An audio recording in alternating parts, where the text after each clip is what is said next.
Welcome to the HyperFast Agent Growth Show. Get real strategies, real results, and real estate them differently. Lead generation, team building, AI, and more from billion-dollar agents, best-selling authors, international speakers, and real estate coaches, Kerry Shull and Dan Lesniak. Let's dive in! Welcome back to the HyperFast Growth Show. We've got our panel back today. We've got a lot of interesting news stories to talk about, and AI, of course, is always an important topic on this show, and things that will help you sell more homes no matter what the market does. So here are our topics for today. Sellers are pulling their homes off the market at the fastest pace since 2020. That's a new article that just came out, along with one from Realtor.com about home listing prices facing their biggest drop in 9 years. Right? Our sellers getting a reality check? Are agents doing a good job of coaching them around this? Right? That's going to be very important to your business. Of course, Compass always seems to be in the news, making waves. They are reportedly facing antitrust scrutiny in, of all places, of course, New York. And then Connecticut, probably closely related to the Compass story, they became the latest state to ban or restrict private listings. And of course, we'll also jump into some AI topics. So let's start with this article about sellers pulling their homes off the market the fastest pace since 2020. This was on CNBC. They're using Redfin stats. Nationwide, 5.8% of all homes were pulled off the market in April. Delistings, right? So that's homes that's come off the market without going under contract. They were up 3.8% compared to March. So in April, you had an increase from the prior month. Biggest city that had the biggest increase was Atlanta. Guys, is this a sign that the market is tanking, and should real estate agents be worried, or is it signs that we're just getting back to a normal market and there's big opportunity? Real estate agents should definitely be worried because Nick is coming after their expired listings. He's going to eat your lunch. Um, no, I mean, I don't think this is. I think this is just a continuation of the same info and the same dynamic that we've had.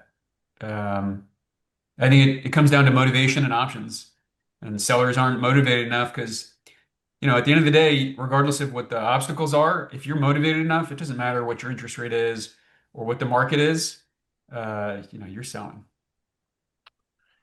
I think that is just like interesting that we're 6 years post COVID and everything is like the COVID time, the COVID time. Remember back during COVID when the market was crazy? It's like, well, your kid graduated high school and is halfway through college since that time. So how about we stop assuming that um those things should still be happening? It doesn't even make sense. I think it is really it's a high expectation issue for the sellers.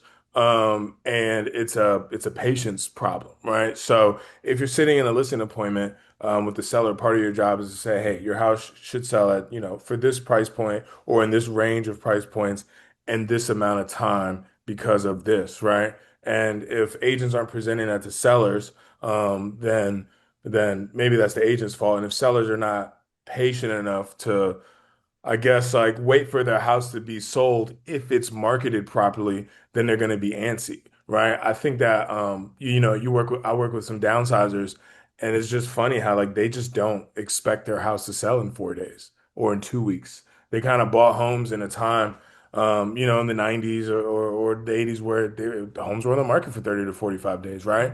And so I think the expectation for like the millennial home buyer or like the person that's been in the market in the last 10 years is that like everything should move in 3 days or there's something wrong with it, right? And so you also get the stigma as if you're on the market for 15 days that there's something wrong with your property where people might not see it. And so I just think that it's let's leave the COVID market behind, guys. It's been 6 years. Let's like, you know, understand what's happening now and prepare our buyers and our sellers so that we can actually like move units. The other thing that I think is really relevant is if you're working with a buyer, you should absolutely be looking at listings that expired or were canceled, because those are still people that have motivation, but maybe, were demoralized or whatever, had the wrong expectations. So if your buyer likes that house and probably has the photos and everything, right, that are very recent. So buyer's agents should absolutely be looking after those. Um, and listing agents should be uh, setting expectations, like Nick's talking about. Karl, are you having a tougher time or different time, I guess, than if you look back 5, 6 years ago? Working with buyers, working with the loans, is it harder to, I don't want to say sell the loan, but justify it like economically, logically, right? 2.5 or 6.5%. Like, what's that dynamic like? Less people qualify because interest rates are higher, right? Um, but like we talked about a couple weeks ago, like there's a lot more people that are co-buying. There's a lot more people that are co-signing, right? So, we just have to be a little bit more creative and ask more questions. But ultimately, like I love this personally because it makes it easier on the buy side. If there's more of a reality check with sellers, and they're more willing to negotiate, then that allows us to be able to get more first timers in particular on a deal that makes sense, by being able to negotiate closing cost help for them, right? It makes zero down programs more achievable now because most of the time when people are asking for zero down, we still have to ask for some closing cost help from the seller, right? And when we were in a fire sale market, good luck getting that. So, personally, like just from a numbers standpoint, like during the fire sale times of COVID 5, 6 years ago, if I wrote 10 pre-approvals in one week, I'd be lucky to get one contract that weekend because there's 60 offers on a house. I write 10 pre-approvals this week, I'm probably going to get 5 or 6 contracts this weekend. So you don't have to work with as many buyers to get as many ratified deals. And I think it's a great opportunity for agents to lean more into the buyer business because, I mean, it's just going to be easier for you to be able to actually find them inventory and negotiate a deal if they're a qualified buyer. Yeah, I think COVID really, 2021, for most was the peak year, number of houses sold. I think it kind of represented the end of this 10-year run of it being somewhat easy for real estate agents. And these articles, they're sometimes a little bit doom and gloom. If it bleeds, it leads. The doomsday media wants to get you to, scare you to get you to read, right? But this is the return to a normal market. And real estate agents, that means opportunity if you're willing to put in the work, because a lot of agents aren't. So, we always talk about, there's 4 million homes or 6 million sold, but we don't talk about, well, there's a few 100,000 less agents competing for that, right? So, these things are all cyclical. Like when the tide goes out, it always comes back in, and the agents that stick around do the hard work of real estate. Get on the phone, make the calls, talk to prospects. They're going to get more market share, and when the tide comes back in, all right, they're going to be positioned really, really well. So, my take on it is like, it's just the golden era days are over, but that doesn't mean better times will come, and now's the time to really put in the work, make your calls and get ahead. And it's I see it as opportunity, and it's also a chance to get better, I think, at the emotional intelligence part of the business. So it's when rates were 2.5, it's easier to justify buying versus renting, and when sellers are going to get a bidding war every time, like that's an easier listing appointment, easier total listing period, right? Like now you have situations that come up, sellers that bought their home 5 years ago, had to waive every inspection, now they're selling, and they're freaking out 15 days in because it's totally different than when they bought 5 years ago. So as agents, you got to get better at setting the right expectations up front, showing leadership, telling them things they might not want to hear up front, being brutally honest, and and just having that higher emotional intelligence, emotional connection. I think that emotional part of it is gonna be what separates the agents that do really well from those that don't. So the next article, kind of similar trend here. It was on Realtor.com. Home listing prices have had their sharpest drop in 9 years. Right, that's a scary headline. Well, the reality is the national median listing price. All right, so it's not the sold price, but the listing price has dropped 7 months in a row, and last month it was down 2.4% year over year. At the same time, though, the number of homes going under contract went up. Right, so they kind of bury that later in the article. James, what's your take on this? Anything kind of different than the previous article we just talked about?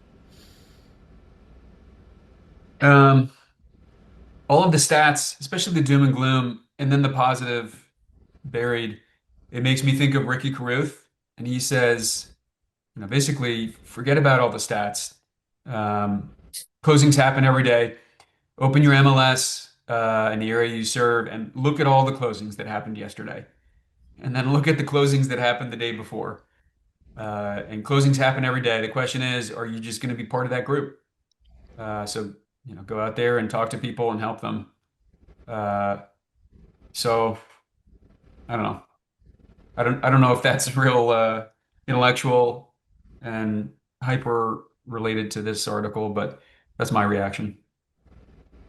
Yeah, I think it's it kind of pairs with the last article where it's like sellers are pulling their houses off the market and home prices are down. It sounds big, scary headline, but what this article actually says is the number of homes under contract rose for 6 straight months, jumping to 4.3% compared to a year ago. So like more homes are under contract this year than they were last year, which I mean, if I'm going into a listing presentation today, I'm telling the seller like, hey, by the way, your house is going to go under contract. It's more likely to go under contract this year than last year. And it just says sellers are pricing to sell rather than pricing to test the market. And buyers, despite rates remaining higher than expected, are still showing up and prices are within budget. So it's just, is your home priced correctly for this market? Will you wait for it to sell? And is it affordable to buyers, right? And so I think it's kind of, what James said. It's like homes are going to sell if you just have the right plan and a good amount of patience if that's what's necessary for your neighborhood. Does this Yeah, article reference closings or just listings? it's It's just it says specifically like homes that have not gone under contract yet, um, that have not closed yet. So they just have like the under contract stats. So to me, I mean, that's an indicator of perceptions, seller perceptions, rather than the actual market. I know they're or related, agents but are doing a better job of setting right expectations. Right. Hopefully they're listening to the show and having the good conversations. I think the other thing too, when you get these national median stats, like there's a lot that goes into that, right? What's the mix of homes in that, right? Are there more condos selling, more new homes that have incentives because builders are trying to control inventory? So the mix kind of matters. That's one thing that these median home for sure. price stats cannot really capture, or at least not in a way that I've seen. And the other thing is, like, I don't think buyers and sellers are motivated by national statistics, right? Maybe they see the headlines, they get you know emotional about it, but again, that's your job as the agent to come in and talk about the reality of like what's actually happening on their street. Yeah. Because what's happening in Nebraska is definitely not happening in Bethesda, you know? And I think it's also our role as real estate agents to leverage these headlines to talk to sellers and buyers, right? And be able to explain like what's actually happening. And I think that if you don't have like the data, like here's the local data and then here's what this means specifically for you, then you're kind of having the wrong conversation in general. because like the market is good. Like basically it's saying like, hey, like sellers are kind of reducing sales price, but are they reducing sales price because they're overpriced, right? Like maybe they're overpriced because they think that they can, sell like in a day 30K over. So maybe they're just getting back to where they should be. And then buyers are there, 4% more buyers than last year. So I think it's just a positioning game. All right, well, let's move on to our next topic here. The state attorney general reportedly is starting an investigation into the Compass acquisition of Anywhere. Um, they're saying it potentially, or investigating, if it violates antitrust laws. Now the deal like sailed through the DOJ and FTC and FCC and all that. Like I think everyone was like thought it would take like a year longer than it did close. And I will kind of preface this with I think in general, like over the last 20 years that I've seen, like most of my like adult life, um, corporate monopolies have gotten like a lot bigger, right? And I think there's been less and less and less enforcement. I think when I was in college, I started like day trading stocks and kind of whatever side hobby. And I remember like, mergers would happen, like Sirius XM, that was a big one back in the day. And that one took like 2 years to get approved. I think, and so long that it like hurt the stock price. And same thing with like Time Warner and AOL and all that. Like, there used to be a lot more scrutiny, and like, it seemed like this deal just flew through. But again, that doesn't seem anything like outside of the normal. That just seems like the trend we're heading in as a country, where the government's not really, watching, scrutinizing big corporations as much as they did. Do you think there's meat on this story here? Or do you think this will go anywhere, guys? It's funny. There are regulations that can just make it hard to be a business. And then there are regulations that keep business alive through antitrust law. And while I generally think like less regulation can be helpful, um, I think it's good not to have these huge corporations and foster like a national entrepreneurial small business or medium-sized business environment. Um, I've received calls from local attorney general's offices about asking me to interview me about Compass's anti-competitive business practices. So it's not surprising that we're seeing it in Connecticut, and I expect it to be here locally, Oh, this was New publicly. York. New York, okay, Yeah. New York. Um, but yeah, expect it to happen more and more and more.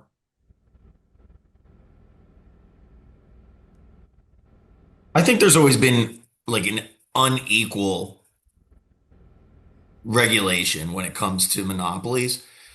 So, I mean, I think it just depends on whoever the people are that are enforcing this stuff, what their personal interests are.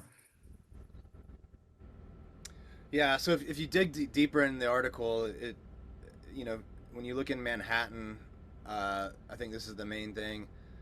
You combine Compass and Anywhere transactions, and they totaled 80% of the transactions in Manhattan in 2024.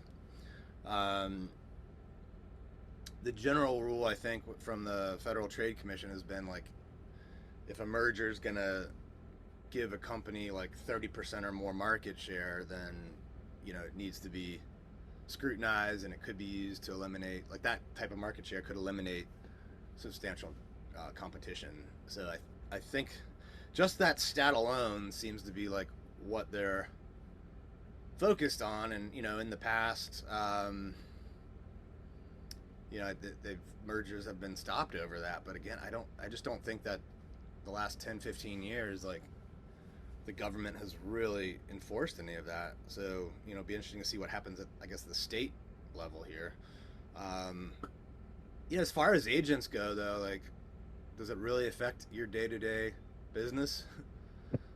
I think it affects perceptions more than it actually affects the business. Everyone is so wrapped up about um, how their brand affects their ability to win business. But I find that to be nonsense. Yeah. I think if I'm Compass, I'm like, man, I got so much news. We're always in the news. I know.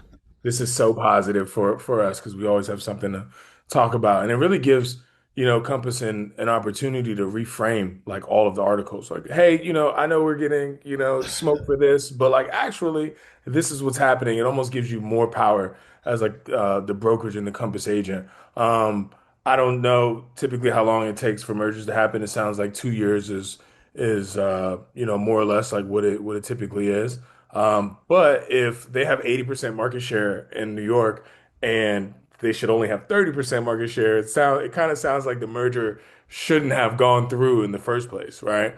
But obviously Compass is nationwide. They're in a lot of different markets. So it's yeah, I mean, it's kind of weird that it went through based on like those two things, but on the agent level, I think if I'm a Compass agent, I get to say, hey, we have all the market share. Um, we're gonna find you, a buyer because of that. And if I'm not a Compass agent, I have to figure out how I'm going to talk to the seller in a different way. So I think just like stay on top of the news and stay sharp and be able to, frame this however you feel makes sense, for you to be able to win in appointments on the list side and on the buy side. Yeah, I mean it's all about your talking points, right? Like if I'm competing, um, I'm gonna say like, yeah, you're right. Compass does have X amount of market share in DC. Um, do you you know just out of curiosity, how do you specifically think that actually like helps you get your home sold in the least amount of time, right? For the most amount of money, least amount of stress. That's one point, right? Because that's actually hard to name how it helps. So let them try to explain it. They're not going to be able to. If they hit on the pre-marketing thing, be like, I would just go back to their own stats. Yeah, like you know, a lot of listings go. A lot of listings that go into the private, whatever you want to call it. Most of them just end up on the MLS. In fact, it's over 90%, right? So it seems like a lot of hassle. We're extending the period that you have to keep your home nice. We're potentially getting you a lower offer because we didn't get you full market exposure. You can also like when we're recruiting, right, for agents, we'd always say like, yeah, at EXP you can have your own branding. You can make the EXP logo, you know, the smallest size that your state legally allows. Um, that's going to allow you to stand out instead of, competing with other listing agents that are at the same brokerage and every sign, every piece of marketing looks the same. Like you can actually go out and build your own thing that'll give you differentiation. So I've agents never have to seen a Compass sign with the agent's face on it or the agent's logo, like the primary, you know? Yeah. I think that you know, like you mentioned this, Dan, when you were talking that in the next article, it mentions that a study from Zillow found that sales of private listings, the homes actually sell for 1.3% lower. So that's something you can mention to, any seller when they say like, hey, Compass has a ton of market share. What do you think about that? Right. Also, Sharon, that used to be a real Sharon Srivatsa, he used to say like, hey, you're actually like you're trying to actually like sell a system to the seller, right? Like there's no difference of like me walking into a listing appointment before or after someone on the KS team. And they're like, hey, we've done $6 billion worth of sales, right? Does that like I'm like, oh, okay, well, good luck. Like I'll see you next time. You're like, okay, well, here's my system. Here's how we're gonna get your home sold. Here's the leverage you have as a buyer, right? You're supposed to be talking to the seller about your specific system for their listing. And so if you're an agent and you feel like you have to run a Compass because they have some market share or like you don't have any leverage, then you just need to get your skill set up. Yeah. No, I that's an important dynamic to know. Like just there, we should spend a minute. Like, um, if you're a newer agent or a solo agent competing against a team or something with big experience, right? Um, and I've been on both sides of this, right? Because obviously when I first started out, solo agent, no experience, you know, if I was competing against the neighborhood expert, I would go in there and be like, look, if you list with him, yeah, he sold 50 homes in this neighborhood over the last 10 years. You're kind of just another number to him. He could mess up your sale, and it's really not going to affect his market share or reputation in the neighborhood. It's just one deal out of 51. Um, but me, like, I have to be all in because this is what I have now. You're going to get like 100% of me, 100% of all the time, and if I screw up, I might not get another chance in this neighborhood again, right? Conversely, I've as there's been more than one listing I've lost after being established and big team and all that because people would go in and say like, yeah, if you work with that team, there's going to be like five different people, Yeah. on the transaction. You're not going to have a single point of contact. You're just a number in their system, right? Like, so, depending on where you are, who you're competing against, like, know your value proposition. I guarantee you, even if you're just starting out, like, you have something to offer, and use that. So just think of those situations ahead of time. Know your competition, and every agent out there has pros and cons, and use that, right? Same with whatever brokerage you're at. All right, 100%. let's move on to our last topic here before we move into AI. Nick kind of teased it a little bit, talking about some of the stats in here with what off-market homes actually do compared to homes that are not off-market or private exclusive. Connecticut is the latest state now to impose restrictions on private listings. They are passing a law that will require public marketing of residential real estate. So the Governor Ned Lamont signed it last week, and the bill requires residential properties of up to 4 units to be openly marketed and publicly accessible to a multiple listing service or publicly available electronic listing service unless the seller or landlord explicitly opts out. Um, and there's a $5,000 fine, potential suspension of real estate professional license attached to this. And let me see here. Yeah, there's.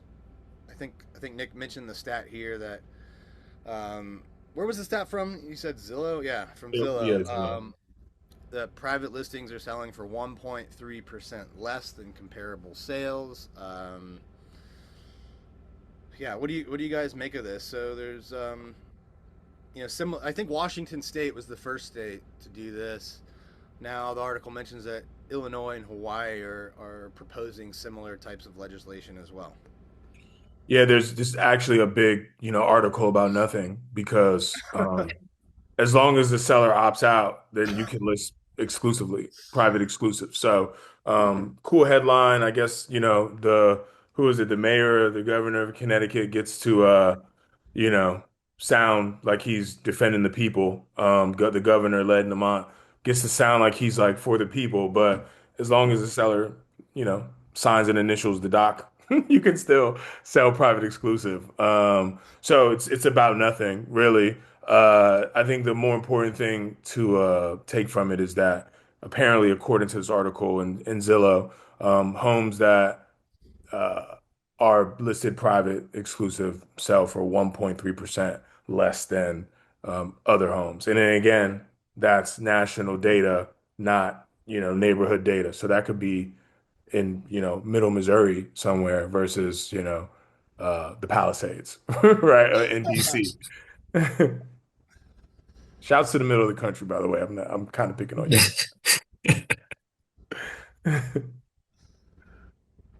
James, any thoughts for you on this one? I've never been a believer in private listings unless you're a judge or a celebrity or whatever. And I mean, Zillow's stats are what they are, right? 1.3% less than comparable MLS listed homes. Um, I'd love to see some statistics from somebody that's a little less biased than Zillow uh, Yeah, to to that's a good trust point. that. Um, Because James but also hates Zillow. but also, I don't know.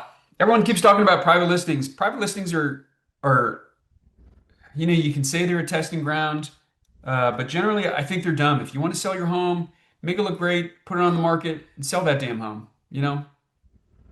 Yeah, I mean, if you're a professional real estate agent and like local knowledge, expert knowledge and all that, like shouldn't you have an idea of the price? Like, why do you need to test it? Like, I think sellers should have this option. I think generally they follow what the agent tells them to do. Like, the agent has a lot of influence in this, and like, I don't think if agents weren't pushing this, I doubt lots of sellers would be raising their hands saying like, I want to sell private exclusively off Well, market, blah blah blah. Well, I think what we're actually about to run into is just like all these little micro markets of like, you can do private exclusive, but you have to do it this way. And we're just gonna have, instead of eliminating private exclusives or being like, hey, everyone can do a private exclusive, we're gonna just have like micro markets with different rules. And obviously as a real estate agent, it only matters where you're licensed in, and you have to follow those rules. Um, I think that the key data point is, well, how many homes sell private exclusive, anyways, right? Because we have like the FISBO stat, right? You're kind of telling the FISBO like you're not going to succeed, like I think it's, it was 11% during COVID. It's usually around like 6% of homes that sell, like 94% of homes that sell in the US sell on the MLS, right? So like how successful are you going to be? And so I think it's the same thing for like private exclusive. Like, okay, well, how successful are you going to actually be like selling private exclusive, or is this just like headlines for your your company, right? I actually think having a private exclusive test the market, see if I can gain some interest is beneficial to the real estate agent, right? Especially for sellers who are not ready to go. So if I'm a seller and I know I want to sell my house sometime this year, but I'm not going to do it for 6 months or 9 months or even 3 months. Well, let's get the ball rolling on the marketing, list Do you it with still your think people broker. should be doing showings during that period? Absolutely, right? And that can be inside the brokerage only, right? Like, some brokerages are independently owned, but that could be inside the brokerage only, or that could be outside of the brokerage, right? Like for me, it's not a big deal. This is all just like stuff for us to like low level argue about, right? Like, I want to sell my home in 6 months. Okay, Mr. and Mrs. Seller, we can start marketing your home right now before it goes on market. I think your range in pricing should be, 999 to 1,025,000. I'm gonna post it within my brokerage, the agents in my brokerage, and see if they have any buyers for it right now, right? And also in that time, I get to ask the opinion of other real estate agents who are gonna be the people with the buyers to sell your house if we should be at 999, 1,015,000, or 1,025,000, so that if we end up going to market, we'll already know exactly where we should be based on that opinion of prices, and that will get you the most offers ultimately if we have to sell. And if you can find a buyer beforehand and the timeline works for you, and the timeline works for the buyer, then we can sell it that way. What's the actual issue? How would you handle the objection of, well, Nick, you're the professional. Why do you not already know what we should list my house for? I do know what you should list your house for. The range should be 999 or 1,025,000. The market can change in 6 months, right? What if two homes in your neighborhood sell for 990, 975? Then the price needs to change, right? Like you're always giving a seller your range, and by week to week, you could change your pricing, right? That's how you come up with a price reduction, right? You don't like homes reduce in price, right? Because like this is where you thought it should be, and this is like where it should be now, right? So it's not like it's not 100% your job. Well, as a real estate agent, it's your job to like understand like data and pricing and where a seller should be, but it's also part of your job to continue while the house is listed to keep your pulse on the market and give your seller advice on what they should be doing, right? And so there's like nothing wrong with like a private exclusive other than like maybe some agents being salty at a brokerage because they can't get in there, you know? But like I don't understand like how it doesn't benefit the seller, especially since we know most homes come to market anyway. It Well, allows I, the I seller to think pre-market. I think where we're heading with AI is that um, no one will truly have a network of off markets that is hidden. I think, we're to the point, and search will change. Um, this and if portals don't adapt, this is could be trouble for them. Um, but I Yeah. don't think we're too far off from like an AI tool that will tell you every home publicly and privately listed that can get behind any firewall. Like, I mean, it's just If gonna the happen. MLSs were smart, they'd set up an AI tool that were getting a feed from all of these, the Howard Hanna, the Corcoran, the Compass, all their private listings, everyone, and just have it, a subsection. And then when people are searching, you could say, hey, this might be available. Like Well, why? if NA, oh, sorry, go ahead, James. I was just gonna say, like, why does the MLS have to follow all these rules? Why can't they just say, hey, Exactly. we've scraped this data, not guaranteed, but you should think about these. Well, if NAR was smart, and if NVAR was smart, and if GCAR was smart, I'm not in MAR, but like they would say, hey, we're eliminating private exclusive brokerage to brokerage. We want to create a fair marketplace locally. So if you're a GCAR member, we've created a portal where you can upload your private exclusive here, and then all the members of GCAR have access to that.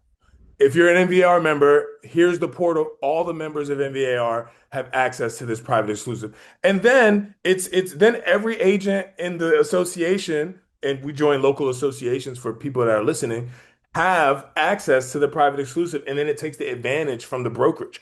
The problem is not that the brokerages are doing this. The problem is that the people that are policing the brokerages have not found a solution to the Exactly. issue. They So haven't offered the solution to the agent that is going to be like useful enough for them to use it and for them to tell their seller.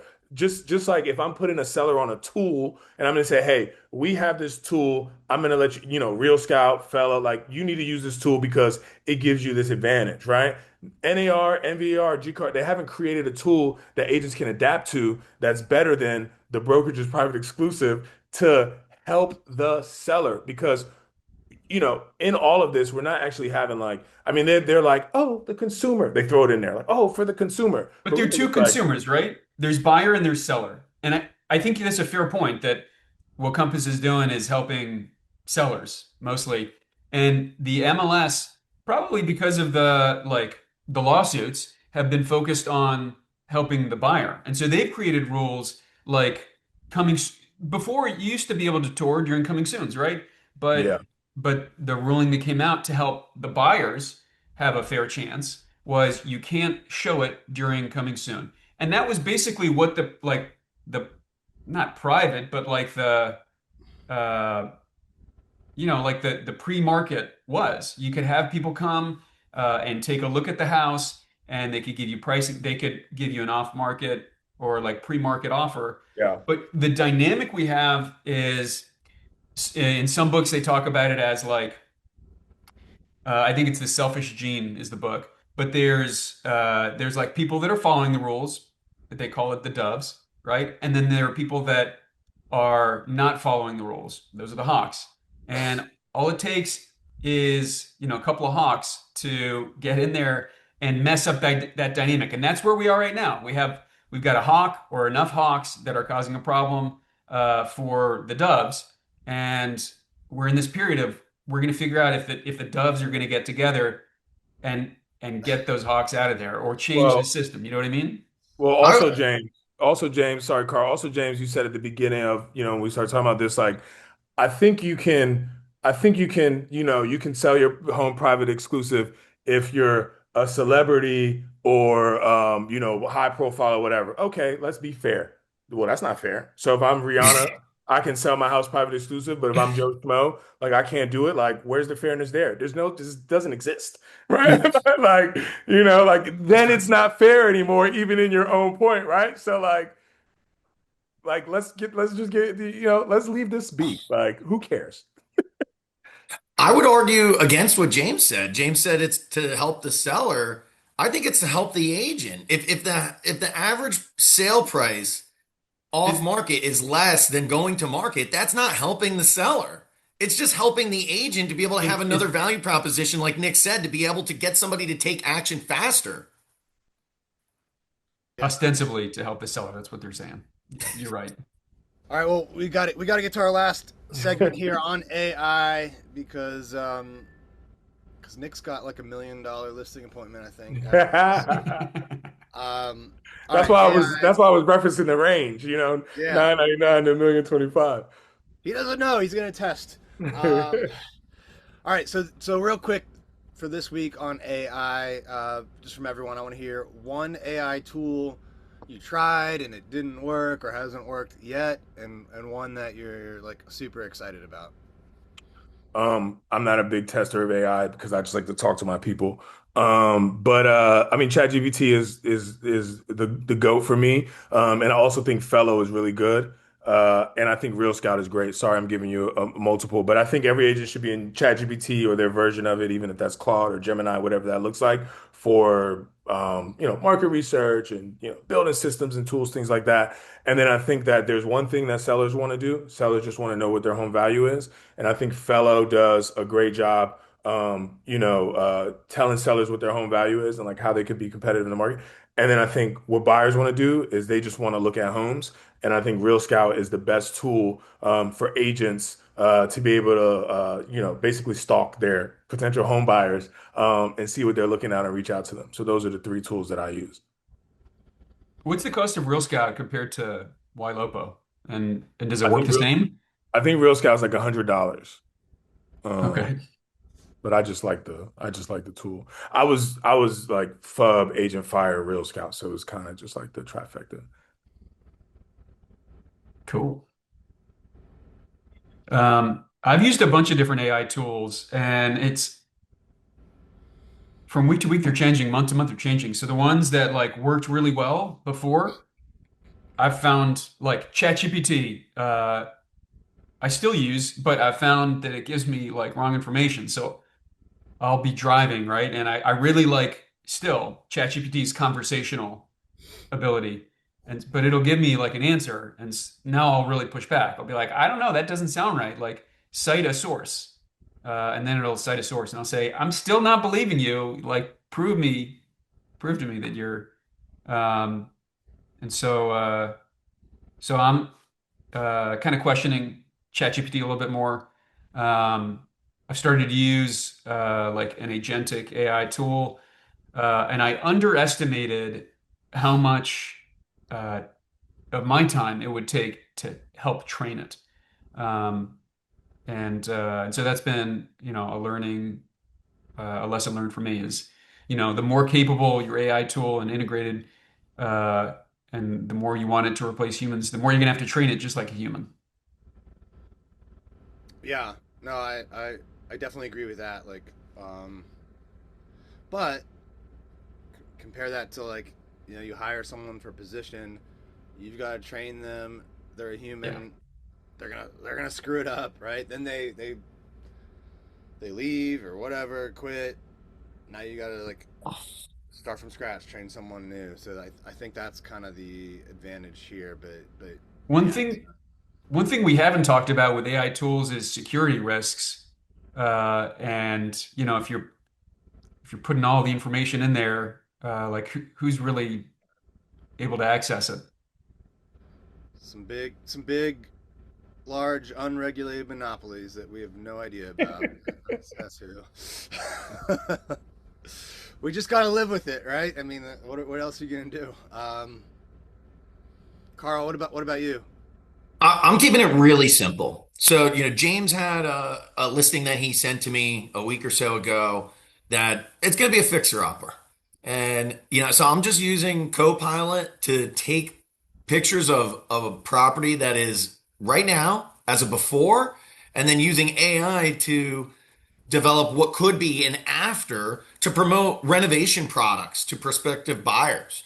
So, because a lot of the time, like people are, it's hard for them to imagine themselves in a home that like could be a good fit for them after a renovation.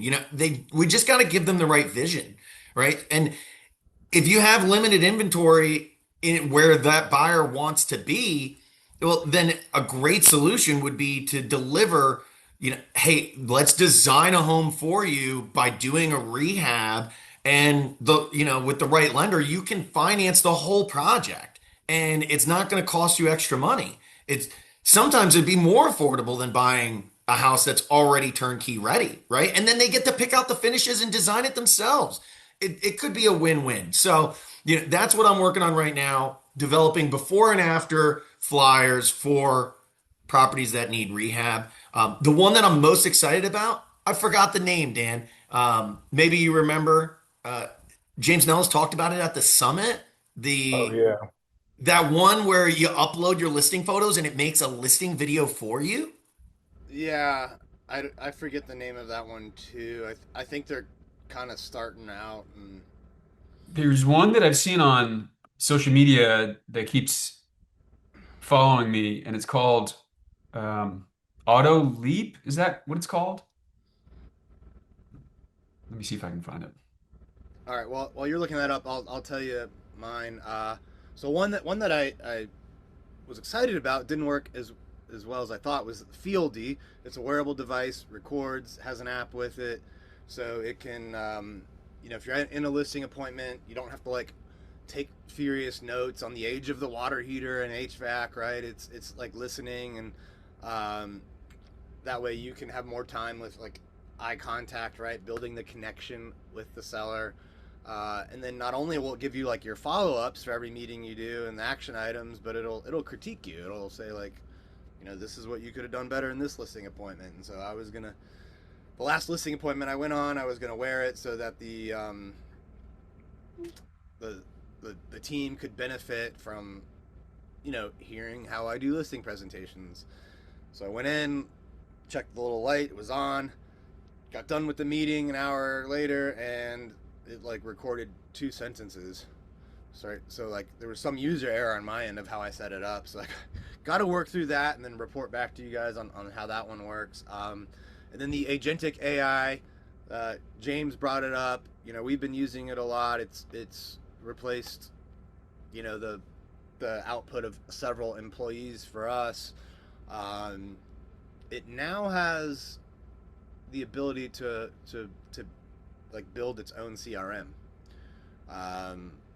which you start adding up all these different SaaS products that you use, and AI I think is going to replace a lot of them. So one exercise that I actually got from Leo, our CEO, that he recommended all agents do, that I'll pass on to people listening here, is to go look at your credit card bill, figure out all of your monthly recurring SaaS charges, and figure out which ones could be replaced by AI for free or for a lot less. Because there's probably, like, we talk about sales and revenue, but there's also this thing that matters more called profit, right? And if you can eliminate $300 a month of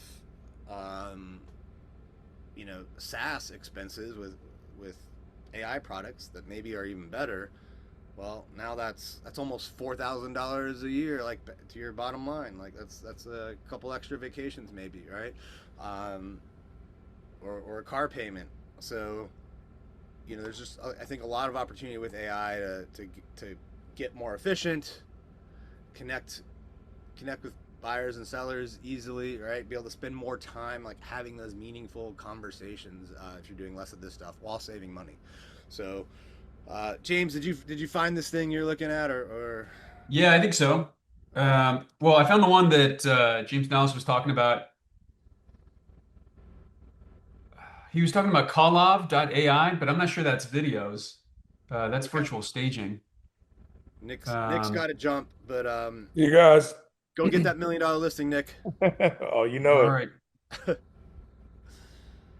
right. Well, I think we can wrap up now, guys. Thank you everyone for listening to this show. I do want to mention all of us on this show are active, productive real estate professionals, all associated with eXp Realty and the Legacy Group. When agents, we talk about brokerages a lot and different things going on, but when you join eXp, you get to pick a sponsor, and that gives you 7 different people that are vested in your success, right? 7 different potential mentors, in addition to what the company offers. And in our group, like, yes, you're going to get a lot of benefits from being at eXp Realty, the low cap, the low fees, the training that the company offers, which is outstanding, the revenue share opportunity, which is the biggest, I think, opportunity for real estate agents that I've ever seen. But as a part of our group, we also give you multiple different coaching programs, weekly Zooms, trainings on how to build a team, sell more homes, recruit agents if you want to build your own recurring passive income, right? So if you're interested in learning more about that, you can contact any one of us on this show. We'd love to have that conversation. We'd be honored to have that conversation with you. If you're still listening, I think that means we have earned a 5-star review. So go ahead and tap the 5 stars on Apple. Leave a comment if it's a good one. We might read it and give you a shout out on the show. Follow us on YouTube and Spotify, or leave comments, reviews there if that's your preferred listening platform. Thank you for tuning in to this week's episode. We'll see you next time. You've been listening to HyperFast Agent Growth Show with Kerry Shull and Dan Lesniak. Real strategies, real results, real estate done differently. If you love this episode, tap subscribe and share with another agent who's ready to grow.